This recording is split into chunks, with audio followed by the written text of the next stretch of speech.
Une suite un peu spéciale parce qu'il n'y a ni définition mathématique ni fonction, mais plutôt une définition littéraire.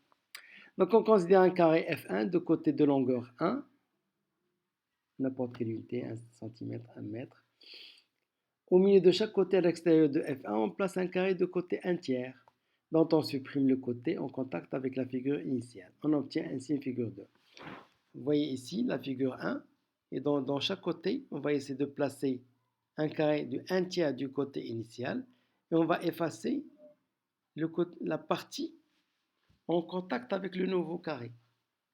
Donc on aura la figure F2 ici. On va faire de la même manière pour passer de F2 à F3, et puis le même procédé jusqu'à arriver à Fn. Donc on va tracer F3, puis calculer le nombre de côtés, la longueur de chaque côté, le périmètre, puis savoir est-ce que la suite Pn converge, puis la suite de l'air. On va exprimer an plus 1 en fonction de an, et en déduire an en fonction de n, puis étudier la convergence. Enfin, on va faire une petite réflexion.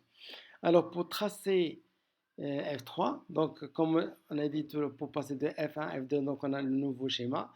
Et donc, pour le nouveau schéma, on va essayer de faire de la même manière. On va essayer d'effacer le 1 tiers là où il y aura le contact. Puis dans la deuxième partie, on va ajouter un carré du 1 tiers qui reste. Et à la fin, on aura cette forme finale. Exprimé en fonction de n. Donc on va exprimer le nombre de côtés de Fn. On sait que à F1, il y a 4 côtés, donc ça veut dire que C1, c'est 4. Pour F2, chaque côté, comme on a vu au départ, chaque côté va engendrer 5 côtés. Pour un côté, vont devenir 5. Ça veut dire que ici, alors C2, c'est, puisqu'on a 4 côtés, et 4 côtés va engendrer 5, donc on aura 4 fois 5. Pour la C3, donc chaque côté va engendrer 5, puisque nous avions 20, donc chaque côté va engendrer 5, donc on aura 20 fois 5, ça fait 100, donc on peut l'écrire de la manière 4 fois 5 au carré, et ainsi de suite. Donc pour Cn, on aura, puisque nous avons C3, c'est 4 fois 5 au carré, donc on aura Cn, c'est 4 fois 5, n-1. Et là, nous avons une suite. Pour la longueur de chaque côté de Fn, on sait que la longueur est égale à 1. Pour le carré 1, le F1, la figure F2, on sait que le carré, le côté, c'est 1 tiers, on a vu ici. Donc, puisque le nouveau carré, il est 1 tiers, donc, et il est placé dans le milieu, on va prendre le 1 tiers du milieu. Donc, chaque côté, c'est le 1 tiers. Donc, L2, c'est le 1 tiers. L3, c'est chaque côté va être divisé lui-même par 3 et utiliser que le 1 tiers. Donc, on aura le 1 tiers du 1 tiers. Enfin, donc L3 va s'écrire de la manière 1 sur 3, le tout au carré. L3, c'est 1 sur 3, le tout au carré. Donc, Ln, on aura 1 sur 3, le tout à la puissance n-1. Le périmètre, on sait que le périmètre, c'est le nombre de côtés fois la longueur du côté. Donc, Pn égale à Ln fois Cn, c'est 4 fois 5 n-1, le tout fois 1 sur 3 à la puissance n-1. Donc, on aura, c'est 4 fois 5 sur 3, le tout à la puissance n-1. Est-ce que la suite Pn converge-t-elle? Bien, bon, on va calculer les limites de Pn. C'est limite de 4 fois 5 sur 3 à la puissance n-1, puisque 5 sur 3 est supérieur à 1. Donc, la limite 5 sur 3 à la puissance n-1 tend vers plus l'infini. Donc la limite de Pn tend vers plus l'infini. Donc Pn diverge. Alors nous avons An, c'est l'aire de Fn. On va exprimer An plus 1 en fonction de An. Donc nous avons A1, c'est 1, puisque nous avons un carré de côté 1. Donc l'aire c'est 1 fois 1, c'est 1. Pour A2, c'est l'aire initiale. Nous allons ici regarder F1, F2, c'est le même R. Et on ajoute l'aire des carreaux supplémentaires. Donc A2 égale à A1 plus 4 fois les nouveaux carrés. Les nouveaux carrés de leur côté, c'est 1 tiers. Donc, nous aurons 4 fois 1 tiers au carré.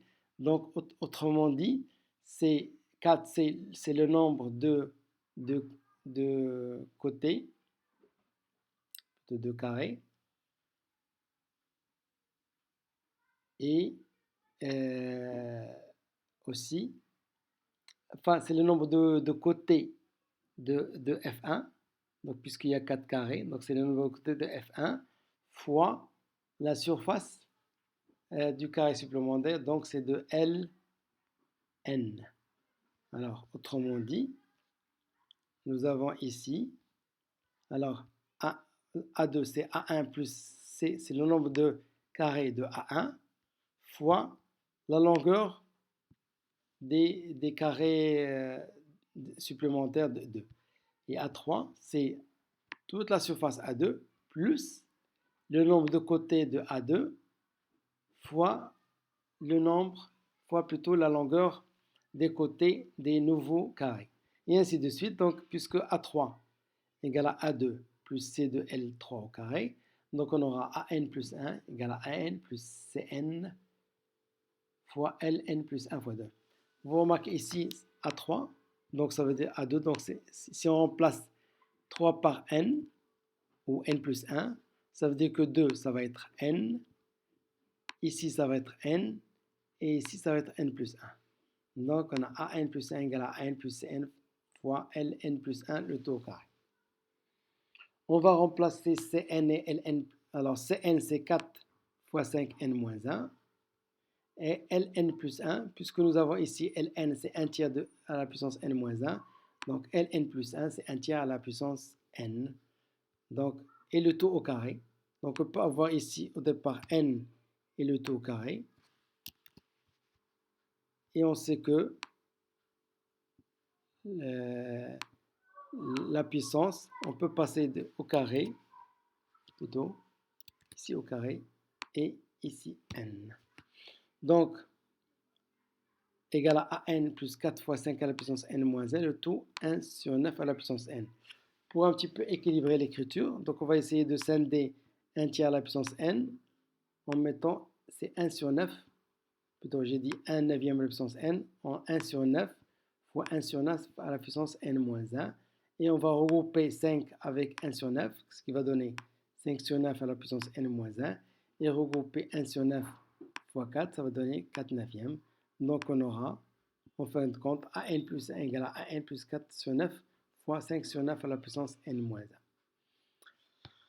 Alors, pour écrire AN en fonction de n, on sait que AN, en partant de l'expression, alors, puisque AN plus 1 égale à AN plus 4 sur 9 fois 5 sur 9 puissance n moins 1, ici, on aura AN, ici n moins 1, et ici n moins 1. On sait ici la différence entre n plus 1 et n moins 1, c'est toujours 2.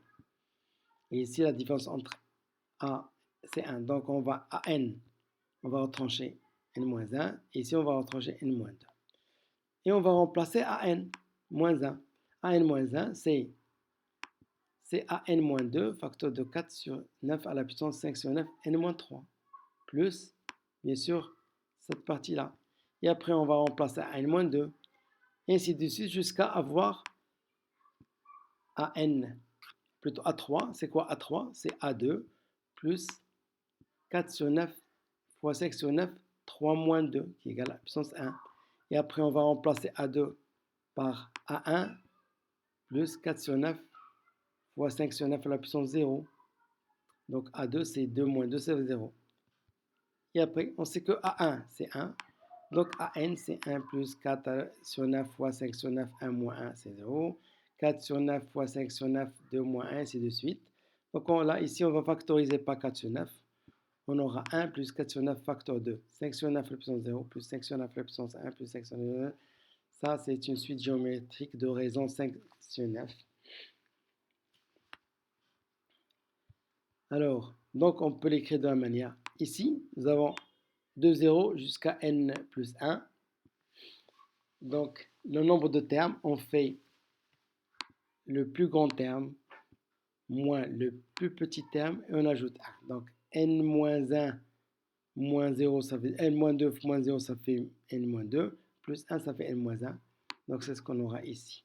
Donc 1 plus 4 à la puissance s sur 9, facteur de 1 moins 5 sur 9 à la puissance n-1 sur 1 moins 5 sur 9. 1 moins 5 sur 9, ça fait 4 sur 9. On va simplifier 4 sur 9 avec ça, 4 sur 9. Donc on aura 1 plus 1 moins 5 sur 9 n-1. Donc c'est 2 moins 5 sur 9 à la puissance n-1. Montrer que A converge. Donc limite de a n quand n tend vers plus l'infini égale à la limite de 2 moins 5 sur 9 à la puissance n, ici, moins 1, ce qu'on a vu tout à l'heure, oui. Et donc, puisque 5 sur 9 est inférieur à 1, donc 5 sur 9 à la puissance n moins 1 tend vers 0, donc la limite de an égale à 2. Donc an converge vers 2. Alors, quelle réflexion vous inspire ce problème? Là, on voit que le périmètre diverge, ça veut dire que nous avons un périmètre infini. Plus on augmente, plus on a un périmètre infini. Alors que la surface ou l'air, elle converge donc à un air fini, même si une aire finie, même si on augmente, on a une aire finie. Voilà. Sur ce, je vous souhaite bonne chance. Si vous avez des questions, n'hésitez pas. Bonne journée.